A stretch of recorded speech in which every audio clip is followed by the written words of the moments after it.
Keyboard ini datang dengan paket yang luar biasa bagus. Logitech G Pro X60 hadir dengan sebuah carrying case yang nunjukin kalau keyboard ini emang ditujuin buat kalian para e-sport atlet. Karena bisa dibawa kemana-mana. In case kalian mau bawa buat turnamen, itu bisa banget. Carrying case-nya udah ready ada di sini. Selain keyboardnya, di dalam carrying case kalian juga dapat sebuah kabel USB Type-C to USB Type-A untuk charging si keyboard ini. Dan juga sebuah dongle wireless dengan adapternya. Terakhir, kalian dapat sebuah escape key yang warnanya sama dengan keyboardnya. Ngomong-ngomong soal warna, keyboard ini hadir dalam 3 pilihan warna. Yang pertama itu yang warnanya hitam, warna putih seperti ini, dan juga yang warnanya pink.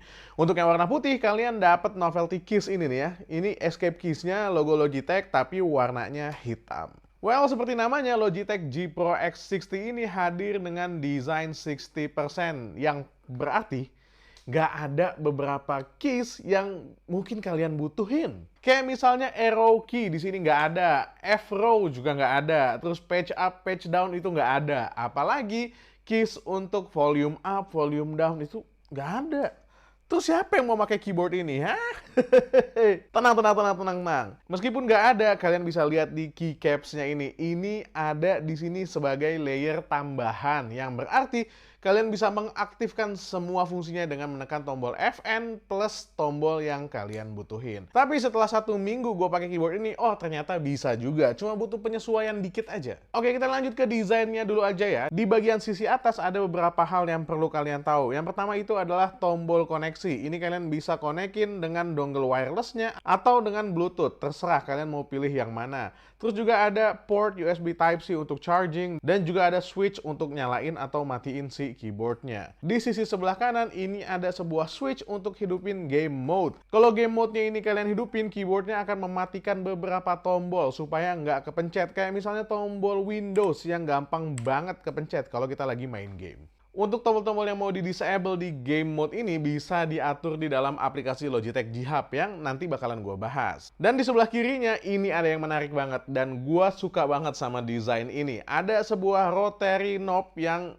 nggak biasa. Dan ini bisa kalian pakai untuk volume up dan volume down di dalam PC kalian. Di dekat situ ada juga lampu indikator caps lock. Karena di keyboardnya ini nggak ada lampu indikatornya. Jadi setiap kali kalian pencet caps lock, lampu indikator di pinggir ini yang bakalan nyala. Well, secara build quality memang ini adalah sebuah keyboard yang kokoh. Bagaimana enggak ya? Karena keyboardnya ini tebal dengan frame pinggirnya ini plastik, bagian bawah plastik, tapi di bagian atasnya ini berbahan dasar aluminium. Jadi kalau mau bilang rigid atau nggak rigid, gue bisa bilang ini adalah sebuah keyboard yang rigid banget. Tapi soal build quality, ada satu hal yang mungkin buat gue itu agak kurang, yaitu keyboardnya ini berasa rattle ketika gue giniin.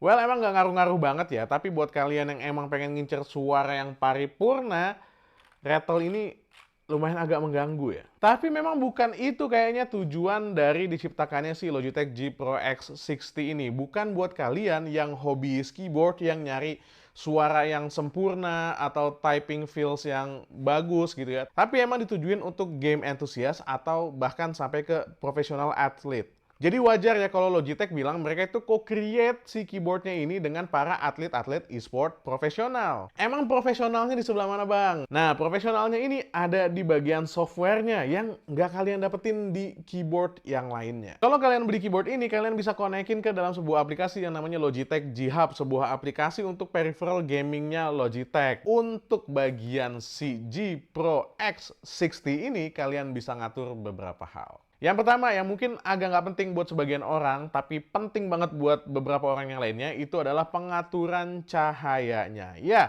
keyboard ini punya backlight seperti yang bisa kalian lihat, dan backlightnya ini bisa kalian atur.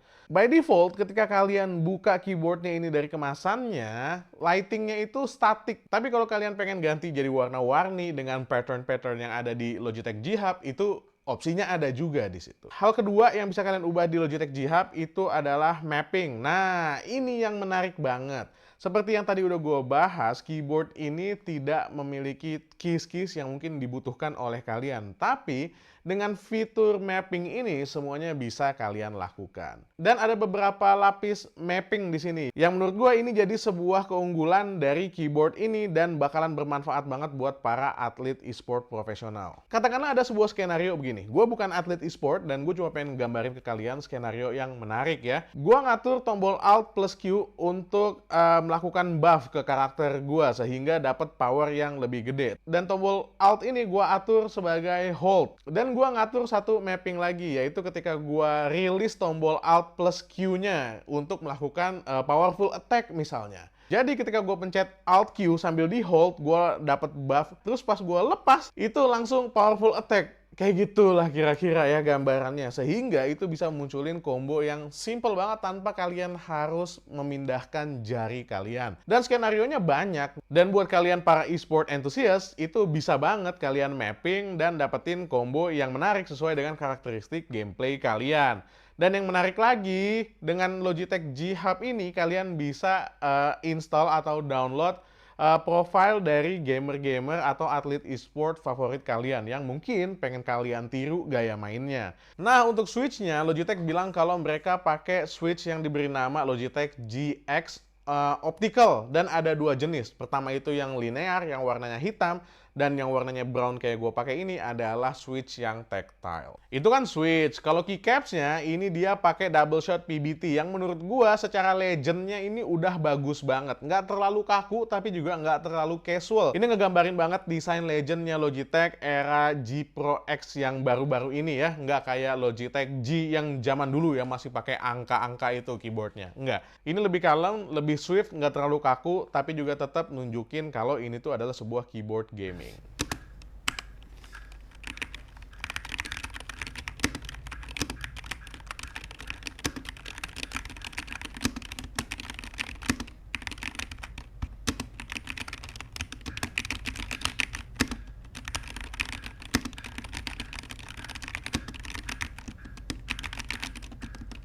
Untuk baterainya, ini keyboard baru datang sekitar 1 minggu sampai video ini dibuat dan belum habis baterainya. Tapi klaim dari Logitech mereka bilang kalau baterainya ini bisa awet sampai dengan 65 jam kalau lightingnya itu mati. Kalau lighting backlightnya ini nyala, pasti baterainya akan lebih boros lagi. Tapi seberapa cepat habisnya, gue pun belum tahu. Well, jadi kesimpulannya, apakah ini keyboard yang recommended atau enggak, gue akan bilang tergantung. Tergantung sama apa? Tergantung sama kebutuhan kalian. Kalau kalian adalah seorang keyboard enthusiast yang menginginkan sebuah pengalaman mengetik yang paripurna dengan suara ketikan yang enak gitu, yang sempurna, kalian jangan beli keyboard ini. Karena di harga 2.800.000-an, keyboard yang lain itu banyak yang lebih enak, bahkan untuk harga yang setengahnya.